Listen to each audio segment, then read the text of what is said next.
하나님 말씀 오늘은 마태복음 21장 말씀을 전하겠습니다. 6절부터 11절까지의 말씀을 읽겠습니다. 제자들이 가서 예수의 명하신 대로 하여 나귀와 나귀 새끼를 끌고 와서 자기들의 겉옷을 그 위에 얹음에 예수께서 그 위에 타시니 무리의 대부분은 그 겉옷을 길에 펴며 다른 이는 나무가지를 베어 길에 펴고 앞에서 가고 뒤에서 따르는 무리가 소리질러 가로되 호산나 다윗의 자손이여 찬송하리로다. 주의 이름으로 오시는 이여 가장 높은 곳에서 호산나 하더라. 예수께서 예루살렘에 들어가시니 온 성이 소동하여 가로되 이는 누구냐 하거늘 무리가 가로되 갈릴리 나사렛에서 나온 선지자 예수라 하니라. 아멘. 하나님은 청히 함께 하시기 바랍니다. 종료절과 고난주간을 묵상하는 방법이 크게 두 가지가 있습니다. 하나는 십자가를 묵상하는 것이고 하나는 예수님의 행적을 묵상하는 것입니다.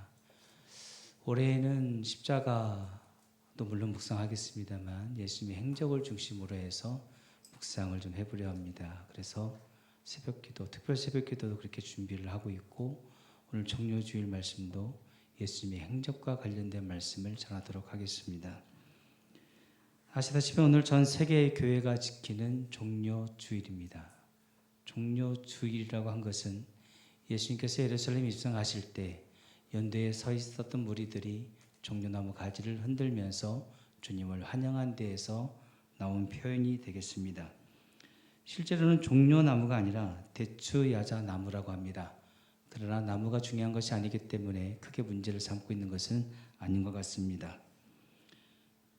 오늘 종료주일로 지키고 내일부터 토요일까지를 고난주간으로 보내게 됩니다. 어떤 교회들은 오늘을 종료주일이 아니라 고난주일이라고 표현을 하면서 옷도 검정색으로 입고 타이도 검정색으로 맞춰서 입게끔 하는 것도 보았습니다. 또 어떤 교회는 한 주간 금식을 시키는 것도 보았습니다. 고난주간을 어떻게 보내느냐는 것으로 이것이 맞다, 저것이 맞다, 또 저것은 틀렸다라고 이야기하는 것은 옳지 않은 것 같습니다. 교회들마다 나름의 문화와 전통이 있기 때문입니다. 부활주일 관련해서도 이슈가 많죠. 부활주일에는 흰색을 입어야 된다고 말씀하시는 교회들이 있습니다. 한국 교회의 오랜 전통이기도 합니다. 이런 부분은 좀 조심해 주셔야 됩니다. 왜 흰색 옷을 안 입었느냐고 비판할 것도 없고 흰색 옷을 입었다고 비난할 것도 없습니다. 다만 교회에서 어떻게 하자고 하면 그 결정에 따라 주시면 되는 것입니다. 교회마다 내용은 달라도 모두가 신앙에 유익이 되는 결정을 할 것이기 때문입니다. 어떤 분들은 왜 우리 교회는 부활주일에 계란을 안 주느냐는 것으로 속상해한다는 말씀을 들었습니다. 아마 원로 목사님께서 이유가 있어서 그렇게 하시지 않았을까 생각을 합니다. 우선은 부활절 계란은 기독교의 본질이 아닌 것은 맞습니다. 오히려 이교도들의 문화가 교회에 유입된 것으로 보고 조심스럽게 부활란, 부활계란 하지 말자라는 운동이 벌어지고 있습니다. 이런 것 하나까지도 교회는 심사숙고할 수밖에 없다는 뜻입니다. 그렇게 해서 결정하고 진행할 것이니 계란 안 주면 삐뚤어질 테다. 이런 식으로 하지 말자는 겁니다. 말이 나왔으니까 좀 더 말씀을 드리자면 사실 주님의 부활과 계란이 부화하는 것은 전혀 다른 맥락입니다. 다만 병아리가 계란 껍질을 깨고 나오듯이 주님께서 사망의 무덤을 깨치시고 나오신 것은 의미가 통한다고는 할 수 있겠습니다. 그렇다고 한다면 삶은 계란이 아니라 유정란을 나눠주고 집에서 병아리를 어떻게든 부화시켜라 라는 미션을 주는 편이 훨씬 나을 것입니다. 다만 삶은 계란, 부활란이라고 하지요. 전도할 때의 편의성은 있습니다.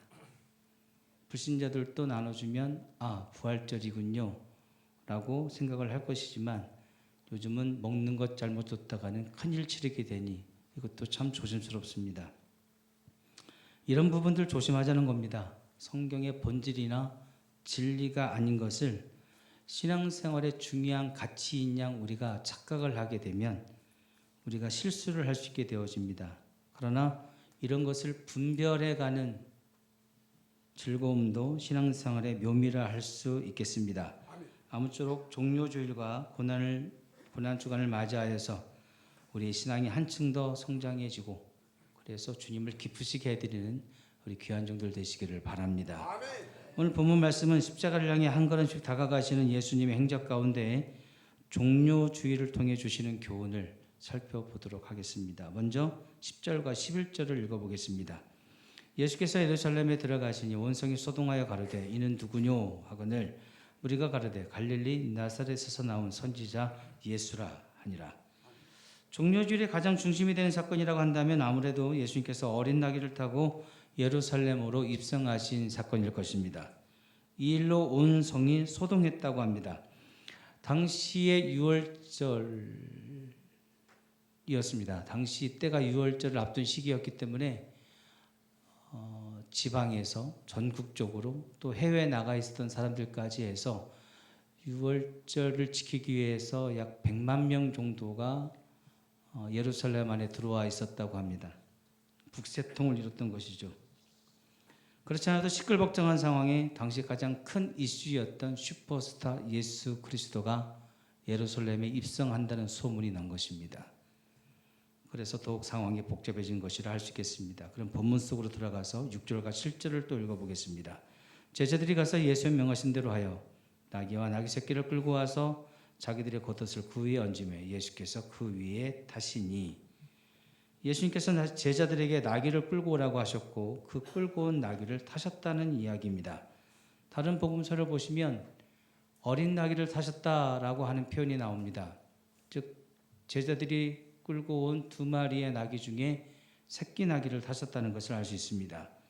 그렇게 주님께서는 어린 나귀를 타고 예루살렘으로 입성하시고 있고 이 모습을 본 무리들이 대로변까지 나와서 주님을 환영하고 있는 모습인 것입니다. 그 내용은 8절부터 나오죠. 무리의 대부분은 그 겉옷을 길에 펴며 다른 이는 나무가지를 베어 길에 펴고 앞에서 가고 뒤에서 따르는 무리가 소리질러 가로되 호산나 다윗의 자손이여 찬송하리로다 주의 이름으로 오시는 이여 가장 높은 곳에서 호산나 하더라. 어떤 상황인지 연상이 되시죠? 사람들이 길가에 도일했습니다. 겉옷을 벗어서 흔드는 사람, 나뭇가지를 들고 흔드는 사람, 주님이 타고 계신 나귀를 따라오면서 흥에 깊게 춤을 추면서 이 상황을 즐기는 사람들도 있었을 것입니다. 또 자신의 겉옷을 나귀가 간 앞길에 레드카펫 깔듯이 펼쳐놓는 사람들도 있었고 박수를 치고 환호하면서 주님을 환영하고 환대하고 있습니다. 9절에 보시면 그들이 환호하는 내용이 나옵니다. 호산나 다윗의 자손이여 찬송하리로다 주의 이름으로 오시는 이여 가장 높은 곳에서 호산나. 호산나라는 말은 비옵나니 이제 구원하옵소서라는 뜻입니다. 근데 이 장면을 보시면 두 가지 어색한 표현들이 나오고 있습니다.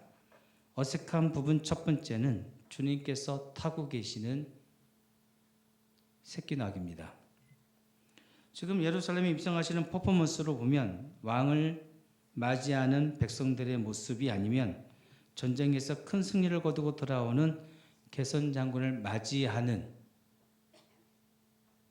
환영하는 모습일 것입니다. 그런데 왕이 되었든지 장군이 되었든지 간에 탈 것을 미리 준비하는데 보통은 말을 준비합니다. 말은 전쟁을 통한 종복을 의미하는데 그 사람의 위엄과 힘 그리고 권세를 상징합니다. 그래서 좋은 말을 타고 큰 말을 탑니다. 말을 타보신 분들도 계시겠지만 큰 말은 높이가 2m 50이 넘습니다. 그래서 낙상을 하면 죽기도 하는 것이 그 높이가 매우 높기 때문입니다. 그렇다면 주님도 말을 타고 들어가시는 것이 맞았을 것입니다. 이왕이면 다홍치마라고 백마 타고 들어가셨으면 더 좋았겠지요. 근데 난데없이 나귀를 타신답니다. 그것도 새끼 나귀를 타셨습니다. 한 번도 사람을 태워본 적이 없는 어린 나귀랍니다. 그 나귀가 성인 남성을 태웠으니 벅찼을 겁니다. 그 걸음마다 위태위태하지 않았을까 예상이 됩니다. 그러니까 그 위에 올라탄 예수님의 모습은 강력한 정복자의 모습이 아닌 겁니다. 말에서 내려다봐야 할 사람들을 나귀를 타고 오히려 올려다봐야 되는 상황이 된 겁니다. 요즘 사람들 말로 간지나지 않습니다. 가오잡기는 틀렸습니다. 폼도 안 나는 것이 참 모양 빠집니다. 왜 이렇게 하셨느냐는 겁니다. 재정이 부족해서 말을 준비하지 못했을까요? 아닙니다. 이미 계획하신 겁니다. 그리고 이를 통한 메시지를 전해주시고자 함입니다. 지금 예수님의 예루살렘 입성은 분명히 왕으로서 들어가시는 것은 맞습니다. 그런데 보통 세상 나라 왕들의 행태는 짓밟고 죽이고 종복해서 왕이 됩니다. 근데 주님은 자신을 낮추고 짓밟히고 죽임 당하는 것으로 왕이 되고자 하시는 것입니다. 그 낮아짐의 상징이 지금 타고 계신 어린 나귀인 것입니다. 당시 주님을 태울 수 있는 가장 낮은 높이의 짐승이 바로 이 어린 새끼 나귀였나 봅니다. 그 짐승은 그래서 지목당했고 선택된 것입니다. 그렇다면 이 나귀는 더 이상 자신의 힘없고 나약함을 주장하고 핑계 삼으면 안 될 것입니다. 비록 어리고 처음이지만 예수님 모시고 예루살렘까지 들어가야 됩니다. 저는 이 모습이 오늘 우리들의 모습이라고 생각합니다. 나는 한없이 부족한데, 연약한데, 주님께서는 그런 나를 굳이 선택하시고 사용하셔서 예루살렘까지 같이 가자십니다. 그 과정에서 주님께서 받으셨던 칭송과 찬양을 이 어린 나귀도 함께 받습니다. 그 길이 버겁고 벅차지만 주님을 모시고 사는 인생은 이렇게 주님께서 받으신 영광 함께 받을 수 있는 특권도 있는 것입니다. 오늘 저와 여러분이 저 어린 나귀와 같이 볼품없고 연약하고 힘없는 수준일 것입니다. 그러나 주님께서 우리를 부르시고 선택하시고 사용하시고자 할 때 서슴없이 나의 등을 내어드리고 요긴하게 사용되어 줄 수 있는 그렇게 준비되어져 있는 종들 되시기 바랍니다. 왜 나를 선택하셨는지 나 자신도 의문이 들 때가 있습니다. 그 답이 바로 이 어린 나귀에게 있습니다. 나의 약함이, 나의 부족함이 오히려 주님의 일에 도움이 될 수도 있는 것입니다. 주님께서 영광받는 일에 오히려 귀하게 쓰임받을 수도 있는 것입니다. 오늘 저와 여러분에게 있는 이 연약함과 부족함조차도 감사하면서 하느님께 영광 올려드리는 지혜로운 종들 되시기 바랍니다. 결국 주님께서는 말을 타지 않으시고 나귀를, 그것도 어린 나귀를 타심으로 당신이 이루어 나실 하나님 나라의 속성을 우리에게 가르쳐 주십니다. 말을 타고 남을 죽여서 왕이 되는 것이 세상의 나라의 방법이라면 나귀를 타고 자기 자신을 죽여서 왕이 되시고자 하는 것이 하나님 나라의 방법인 것을 메시지로 우리에게 전해주시고 있는 것입니다. 그래서 예루살렘에 입성하시고 5일 만에 십자가에 매달리시게 되는 것입니다. 이 교훈을 꼭 기억해 주시기 바랍니다. 하나님의 나라는 예수님께서 자신을 죽여서 건설하셨습니다. 또한 자신을 죽이는 성도들에 의해서 유지가 되고 있었던 것입니다. 그런데 오늘 이 일을 해야 되는 많은 신자들이 정작 자신 죽이는 일은 하지 않으려고 합니다. 즉 손해보고자 하지 않습니다. 교회가 약해진 것은 누가 잘하나 뽐내게 하다가 이렇게 된 것입니다. 유명하지 않으면 어떻습니까? 이름도 빛도 없이 쓰임받다가 죽으면 그것이 또 얼마나 감사한 일이겠습니까? 교회는 하나님의 나라를 보여주는 대표적인 기관입니다. 교회를 통해 많은 사람들이, 특히 믿지 않는 자들이 천국과 하나님의 나라를 볼 수 있게 간접적으로나마 경험할 수 있도록 우리는 도와줘야 됩니다. 근데 언제부턴가 교회가 그 일을 할 수 없게 되었습니다. 목사나 신자나 모두가 어린 나귀를 타려고 하지 않습니다. 다 큰 말 타고 싶어 합니다. 자기 자신을 쳐서 복종시키려고 하지 않습니다. 반대로 너를 쳐서 복종시키겠다고 달려듭니다. 말로는 주님의 길을 따라간다고 하는데 실제로는 주님과 반대 방향으로 가는 신자들이 의외로 많습니다. 그것도 말 타고 신나게 달려가고 있습니다. 주님은 예루살렘으로 죽으러 들어가셨습니다. 십자가에 달리려고 들어가셨습니다. 나를 위해, 우리 모두를 위해, 온 인류를 위해 그렇게 하셨습니다. 그렇다면 주님의 길을 가는 우리들도 주님과 같은 방향으로 가야 할 것입니다. 그런데 주님과 반대 방향으로 가거나 주님과는 전혀 상관없는 곳으로 가는 신자들이 있으니 어떻게 하면 좋겠느냐는 것입니다. 주님은 십자가 있는 곳으로 우리를 위해 예루살렘으로 들어오시고 있는데 정작 신자들은 예루살렘에 머물 생각이 없습니다. 떠날 생각만 하고 있는 이상한 일들이 우리들 주변에서 벌어지고 있는 것입니다. 오늘 종료주의를 맞이해서 우리의 인생 방향이 주님과 같은 방향으로 설정되어지는 복된 은혜가 있으시길 진심으로 바랍니다. 아멘. 오늘 본문에서 어색한 부분 두 번째는 사람들의 모습입니다. 지금 사람들은 열렬히 주님을 환영하고 있습니다. 요즘으로 말하자면 마치 사생팬들과 같이 슈퍼스타의 차를 에워싸고 환영하듯이 주님이 올라탄 나귀의 주변을 따르고 있는 것입니다. 하지만 이렇게 주님을 뜨겁게 환영하던 이들은 불과 며칠 지나고 나서 저 사람을 십자가에 못 박으라고 외치는 폭도로 변하게 됩니다. 그렇다면 지금 저들의 열화와 같던 환영과 성화는 단순한 팬심이었을까요? 사실 저들은 주님을 정치적 메시아로 환영하고 있는 것입니다. 로마의 속박에서 해방시켜 주기를 간절히 바랬던 것입니다. 이들은 가능하다고 생각했습니다. 이스라엘의 군사력으로는 불가능하겠지만 지금까지 주님께서 보여주신 여러 가지 기적과 초능력들을 보면 충분히 로마의 군대를 물리칠 수 있으시겠다라고 하는 기대감을 갖게 했던 것입니다. 그렇게 고대하고 기대하던 마음이 제사장들과 빌라도로 대표되어지는 로마의 권력 앞에 속절없이 무너지는 것을 보면서 일종의 배신감을 느끼게 된 것입니다. 자신들의 믿음이, 자신들의 확신이, 그리고 자신들의 그 뜨거운 열망과 소망이 일순간에 무너지게 되자 주님을 향했던 기대는 저들을 이성을 잃게 만드는 것으로 바꾸게 만들었습니다. 우리가 가진 죄성의 무서움을 잊으시면 안 됩니다.